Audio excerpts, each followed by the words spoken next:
तिकडे लातूरमध्ये नुकसानग्रस्त शेतकऱ्यांच्या मदतीसाठी स्थानिक संस्थांनी पुढाकार घेतलेला आहे। सामाजिक संस्था आहेत त्यांनी पुढाकार घेतला आहे। शेतकऱ्यांना बियाण्यांचं वितरण सुरू करण्यात आलेलं आहे। त्यामुळे शेतकऱ्यांकडून देखील आभार मानले जात आहेत।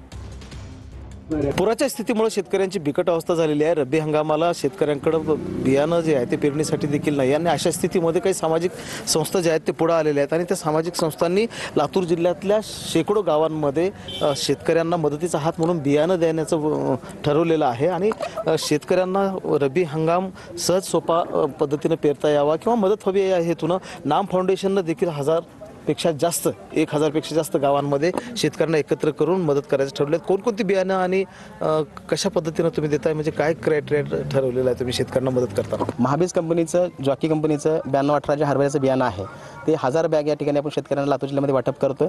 तसंच महाबीज कंपनीचं ज्वारीचं 1000 बॅग वाटप करतोय।